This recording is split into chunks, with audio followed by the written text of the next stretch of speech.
So a Pakistani official provided an update to the air battle we talked about the other day. And as expected, it wasn't a dogfight. It was all beyond visual range.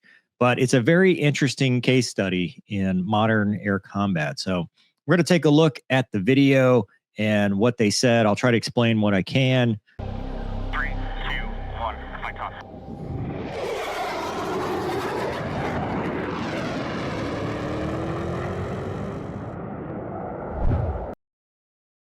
All right, so here's the video. It's funny, it already says that BVR fight. So BVR, beyond visual range, that means launching air-to-air missiles where you can't see your opponent, but you can see them with your sensors, radar, etc.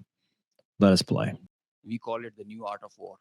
This BVR fight Beyond visual range. of a couple of dozens up to 70 from their side, about 40, crossing 100, is the first ever in the history of aviation. So 70 V40, over 100 aircraft. That's pretty substantial. That's a lot. But as you'll see, when there is a breakdown of the presentation, it's not really, right? We're each kind of on their side, long-range air-to-air missiles, PL-15s, etc. That will come into play here in a minute. It is going to be taught as a test, as a textbook case and a study and a reference material. I agree with that. I mean, history. There will be probably lessons learned from this. I will distill some tactical details for you because they impact on the larger strategy, and run through very quickly so as to bring you all up to speed on what happened and how did it happen. Biggest thing, I'm going to stop this a lot. So if you want to watch, I'll leave a link in the description. Go watch the entire presentation without me. This is me breaking this down. Otherwise, it'd be an entirely too long of a video since this is 8 minutes by itself. The Indian side, this is the Pakistani side. We had some gaps in the north, center, south, and AEW just to support it. And the IF fighters started an initial buildup that was picked up from the north and the center across IB at 0010 hours. And by that time, PAF had initiated its response within 2 minutes. By 0012, our response was activated. The IF started to get their fighters get airborne in large numbers. By the time it has come to 12:30, we were pretty sure that this is going to be the day and the time to knock some sense into these guys once again. All right. So the fact that they got this many aircraft airborne is a pretty big deal by itself. I mean, maintenance is doing their best to make sure all the aircraft are ready. The ammo troops, making sure everything is armed. Had to have all the pilots. They had to be briefed. Everybody had to know the plan. Just getting this many aircraft airborne and creating this event is a big deal by itself. The risk being deconfliction, running into each other, keeping track of where everybody is, fratricide, and just basic deconfliction for a large event like this. It's a pretty big deal. So we commenced our multi-domain operations, the pride and joy and the new concept of war that we have. So they've obviously been upgrading and adapting. This is a common term in the West, and it's interesting that they're utilizing it. It shows that they're probably doing a little bit of Western tactics here. This is the picture that's getting jumbled up. We have huge number of IF fighters that are stacked up in azimuth and in vertical all across, and the PF DCA response is in position. All right. So what is he saying here? Azimuth, right? So miles apart. So you go wide and tall. So they're in their various altitude blocks. Like one might be at 10,000, 20,000, 30,000. That's the stack. And then azimuth, how many miles apart they are. If I'm looking at this with my radar, I'm going, oh my God, I don't have enough missiles for this. That is a lot of aircraft threatening your border right now.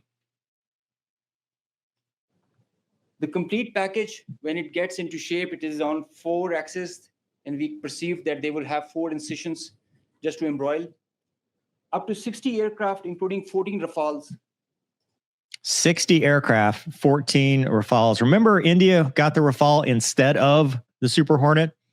That was an option. We talked about this on the Mover and Gawky show. The Block 3 Super Hornet was something that they had looked at and decided they were going to go with the French. And this is their latest and greatest. It allows them to carry the Meteor missile as well. But all through our electromagnetic operational environment. We call it the EMO. EMO, So electromagnetic by the time operating. They were in air. We had sorted out and contracted all fighters and accounted for. All right. So what he's talking about, sorted out and contracted. When you're flying a fighter, you have contracts. Who's going to target what? Who's going to sort what? Like I, as a flight lead, might target. My wingman targets somebody else. We know who's targeting, so we're not double tapping the same aircraft. So we each know who our responsibility is to shoot if it comes to that. Right now, they're not shooting yet. So they're doing everything by the numbers. Everybody's sorted and accounted for. Everybody knows who's going to shoot what when the time comes. The 60 number, that augmented to 72 through their scrambles that kept on coming just to reinforce and supplement and to saturate the air defense. They thought they could do that for the Pakistani. I mean, that's a valid thing, right? They're still generating aircraft. They're scrambling aircraft. They're trying to create the biggest picture that they can to create problems, to create targeting problems, especially if they've got overwhelming numbers against the Pakistanis. So very interesting to see that they are using these tactics and that the Pakistani Air Force is recognizing it and also has a plan for it. ADGE, Air Defense Ground Environment. The complete And when they talk about multi-domain, they're talking about they're using other, not just jets. They're using the air defenses, the ground air defenses, like you just talked about. They're using airborne assets. They're using a lot more than just the fighters to do a defensive counter air scenario, which he's talking about here. Full DCA package is defensive counter air. It means I'm defending a point. My job is to keep the enemy from crossing a line. Something like this, you might have multiple lanes. You might have multiple areas.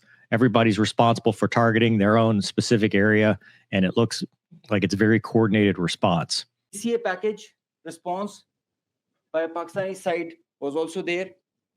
We had 42 high-tech aircraft on our side, and the strategy was to have force concentration in our selected AOR. So when he talks about 42 high-tech aircraft, you know, we know the J-10 was involved, which is Chinese. It is an advanced fourth-gen fighter. We know the J-17 was probably involved, perhaps the F-16 as well. So this is the fourth-gen war right now, right? This is not fifth-gen versus fifth-gen or whatever. This is 4.5 to 4.5. So we are not talking any kind of F-35 or anything like that, but they're still highly capable aircraft. Just because there's no stealth doesn't mean they're not capable. And fight at our own strength. PF fighters ensured Pakistan's air sovereignty, and because of that, we first rerouted all civilian traffic that was about to go from Lahore, Islamabad, and this area, because we thought that this is going to be the hot plate. So we wanted safety for all the. Hey, you don't want to accidentally shoot down an airliner. When they had seen this kind of a strong defense on our side, they resorted to launching their air-to-ground weapons while being cis frontier. And as soon as they had launched the weapons, we could ID that. So they're talking about launching the air-to-surface munitions from their side of the border. I don't know if I agree with his assessment that it was because they saw the presence. That may have been the plan the entire time, right? You don't want to cross the border if you don't have to, especially if you get shot down. You don't want to be behind enemy lines, and especially with kind of the ROE, because if you cross, it's a lot different than firing from across the border with your aircraft. So I'm not sure I agree that it's because they saw the overwhelming presence of the Pakistani Air Force, but I would shoot standoff if I could shoot standoff. Is the farther away I could be, the better off my chances of living to fight another day. We were given the rules of engagement first to deter. Yeah, so weapons tight, essentially. ROE, your presence, to show of presence, show of force. And then now they're going to ramp it up to a different ROE that allows them to shoot with probably some levels of positive identification before they can shoot. It's not just free for all. They're going to have to go through different steps to get there. But now instead of weapons tight, they've got a more advanced ROE. And as soon as this thing happened, we changed our rules of the game in the air from deter to assure kill, deny own loss. Yep. So now it's self-defense. Air surface missiles have been going across the border. Now they're shooting back in what they claim to be self-defense. PF strategy changed. We had a plan. We thought that Indians, the last time they said that they would have Rafales and they could have created any difference. So we targeted their center of gravity and the Rafales. That's why you see good numbers for that. We would have had more numbers, but we showed restraint.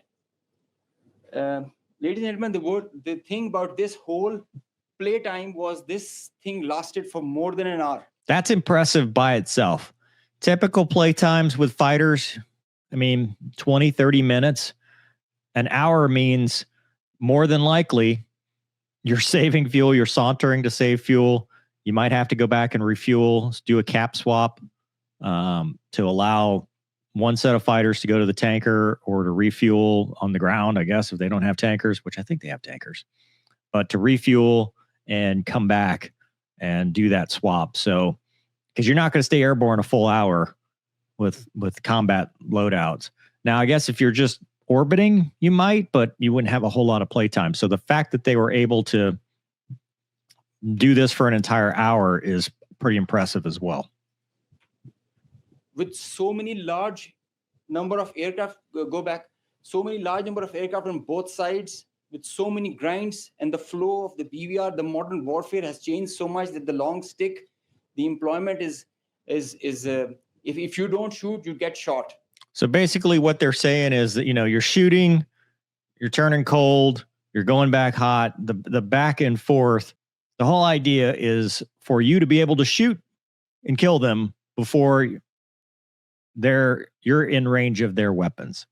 So that's a lot of back and forth to stay out of the range, but still shoot, come back, stay within your borders, all that stuff. So there's a lot going on. We've talked about in the last video that they use the PL-15. We've seen that. So that gives them a very long range that they can shoot for an air-to-air missile. That's a pretty important thing to note. So that is why the art was to employ them optimally. And that was... Employ them optimally means you're not just shooting it at as far as you can. You want to shoot them to where it'll actually have an effect. So you need to get closer to do that. I talked about that in the last video. The big challenge for us. That is why I say that it has never happened before. These are the locations with the range bearing electronic ID that we think that we are sure that we have shot. A MiG-29 was shot 8 miles from LOC, bearing 243, 20 nautical miles from Srinagar. A Su-30 was shot 192, 19 miles. So let's take a look. None of these kills have been confirmed. There was a picture of a Rafale tail, which may or may not have been photoshopped. I don't know.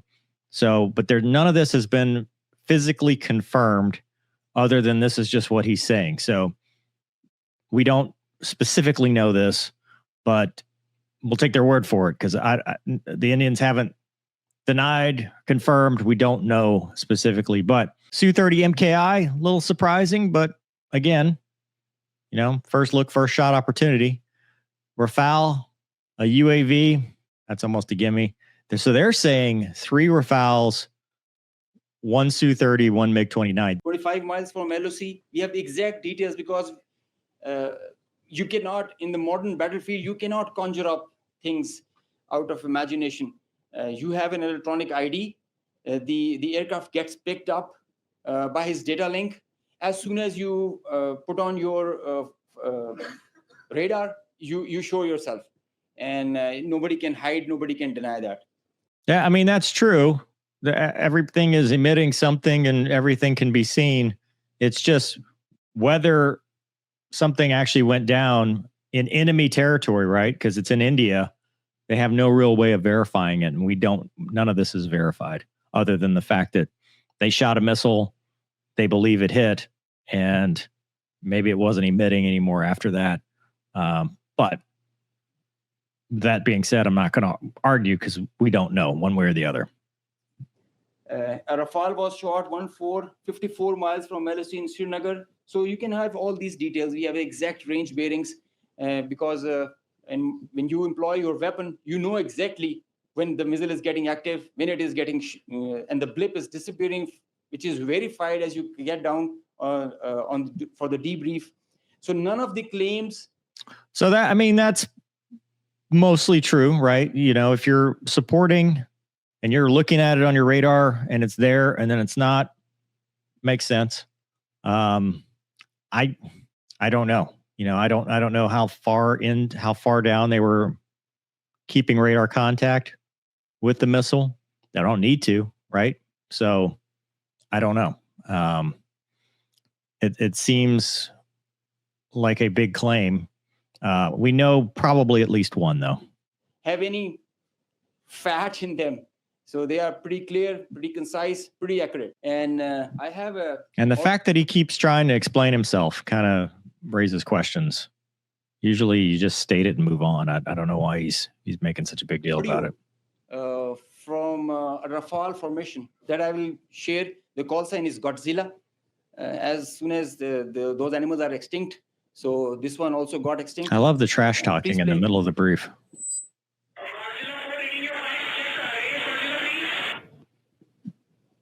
So he's asking whereabouts of his formation member.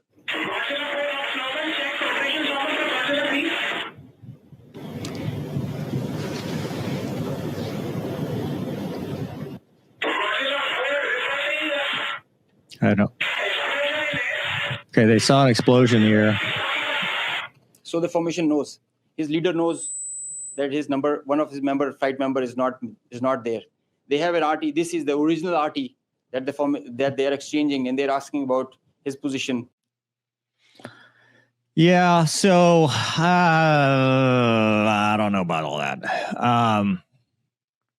Reporting explosion in the air. Would Godzilla 4 say that and be the one that got shot down? I don't know. I don't know what their comm brevity standards are. I think this is okay. I'll take it. Sure. He's giving his own operations as fine, but he has claims that I've seen an explosion in the air. Which would be accurate, because if you saw another missile explode, guide fuse, proximity fuse, we talked about the PL-15 in the last episode about how it has that proximity fusing. You know, it may have detonated on his aircraft. It may have detonated near his aircraft. We just don't know the status. It's a long RT that we have. If we can hear one RT of one formation member, we can hear all of them in panic and in distress. So the idea was to just to prize you guys and to share with you how complicated this was. How this example can be taken not to do when you know that the adversary has the long stick. But I must say that it is not the equipment that matters all the time. It is the training. It's not the plane, It it's is the pilot. leadership that gives you the direction and the ownership that it shows. That's what matters. And the training, the operational competence that the whole formation has. And I hope they are slow learners, but I think they can get the drift of not doing it again. Thank you. All right. So what did we learn? I think there's a ceasefire right now. I know that the conditions of this, India wanted Pakistan to stop supporting terrorist operations, which I agree with, right? If you're supporting any kind of terrorist acts, yeah, you shouldn't. This briefer sounds pretty competent. He's using a lot of terminology that I recognize. I'm like, yep, that makes a lot of sense. Some of the stuff, though, it seems like he's spending a little too much time to try to explain, which makes the claims a little bit suspect, I guess. You know, I don't know that it matters. The bottom line is, yes, this will be studied. There's a lot of intel that can be gathered from it. There's a lot of good information you can gather just from how both sides presented their forces, whether they shot, what shot ranges. I know there might have been a PL-15 that failed and was captured intact in India. That will be something that there's going to get a lot of intel on. How they use the aircraft, how they use the J-10, because this is, again, is the first time for some of these Chinese weapons. But, you know, I think in a war like this, you know, especially when you're mixing in trash talking and stuff like that, I think there's three sides to every story. And in this case, it's going to be, you know, Pakistan, India, and the truth. And it's going to be somewhere in between. Maybe 1 or 2 aircraft were shot down, maybe 1, maybe none. I don't know about 5, but, you know, obviously there's a lot going on, and there's going to be a lot more that comes out as the days go on, and the truth data is revealed. So, I don't know. Let me know in the comments what you think. Hope you guys enjoyed this episode. Thanks for watching. See you next time.